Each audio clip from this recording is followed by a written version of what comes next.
No niin, morjesta. Tosiaan pikku video myös työhommista, ei aina venehommia joutuu tekemään vähän putkihommiakin. Mut joo, täällä on tosiaan vuodeltutkija käynyt katsomassa tuon patteriputki vuotanut, niin no onhan se aika valmiin oloinen. Valmiin oloinen on. Tosiaan lekapotu soraa täällä alla.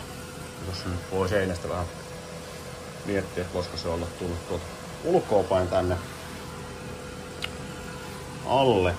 Ja sitten se on tuolla mädäntynyt nuo putket tosta piikkaaltiin vähän linjaa auki. Löytyykö sieltä mitään tervettä, mutta se on käytännössä märkä tänne runkoon asti, missä ne täällä sitten menee. Siinä on nyt sitten meno ja tuon mä tulppasin jo eilen ja tuolta säätötulpakin tuolta patterista. Mut silti vaan vielä paineet häviää, mutta se on hyvin suurella todennäköisesti myös. Tietenkin tuo toinenkin samassa kunnossa, jos vuoto on nyt sit siellä, niin vaihdetaan nyt väliaikaisesti sitten tähän. Peksit saadaan tuo patteri lämpiä ja katsotaan sitten, että jätetäänkin ne vai tulee tuossa koko putki lämmitysjärjestelmä uusiksi. Tähän tehtiin tosiaan käyttövesi on tehty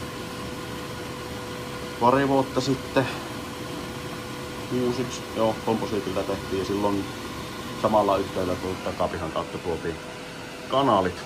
Niin samassa yhteydessä sitten myös laitettiin lämpöjohtokanaalit valmiiksi sinne, koska oli oletus, että jossakin vaiheessa todennäköisesti saattaa jotain probleemia tulla, koska täällä menee tämmönen putkikanaali, missä ne menee. Ja ilmeisesti ei ole siellä oikein ilmapaikka ollut kondiksessa ja sinne jostain kosteutta tulee todennäköisesti tuolta maasta.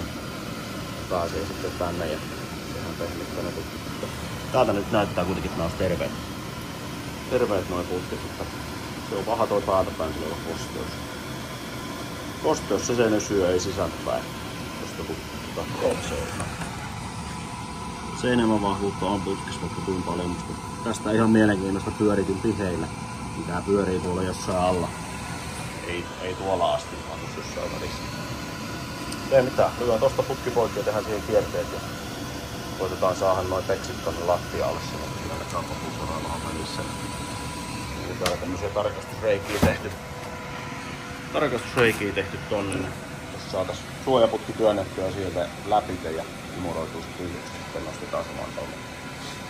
Tosiaan asbestinäytteet otettiin täältä aikaisemmin seinästä ja lattiasta ja kumma kyllä ei löytynyt mistään asbestia. Sain alipaineista ja sit ollut ja imurittaa tässä, että hyvin pölyt hallissa. Semmonen operaatio. Tarkkailkaa putkia. Katsotaan, tässä käy varmaan peinilläpyykkösin poikki ton.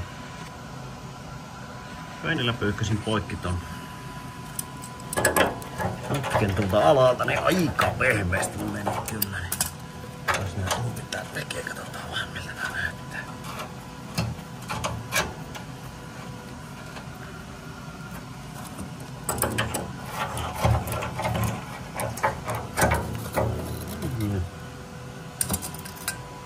Toisessa päässä on näköjään ihan okei seinämävahvuus, mutta no joo, aika pehmeän näköinen. Aika pehmeän näköinen on kyllä. Tähän lähtee koko roska täältä. Vaikka. Joo.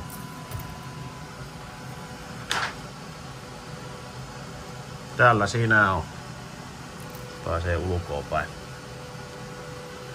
Vesiputkiin. Kosketuksiin. Silloin lähtö tulee näin. Joo. Pistetään arkistoon.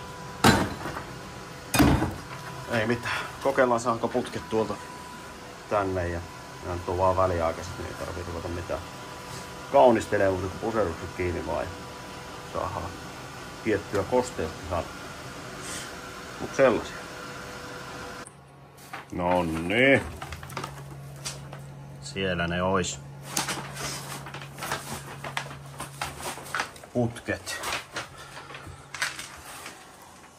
Väliaikais lämmitys. Pysyy huone lämpöisenä. Eikä rupea kosteus työntyä tuolta ainakaan enempää. Pidetään lämmöllä se tuolla ulkopuolella. On kyllä jännä. On tää saanut kosteutta aika paljon tuo kyllä tuo seinä. Mut semmonen. Aina laittaa vedet päälle tai lämmöt päälle täyteverkostoon ja sit ilmoitetaan batteri lopuksi vielä ja sit paikkojen siistimistä. Sitten katsotaan rupeeko isältä laittelee paikkoja umpeen. Kaikki muut täältä saa tikata täyteen, paitsi tosiaan tuo. Siihen pitää se luukku jättää, koska kiristettävät liitokset, niin niitä ei saa tonne hauata.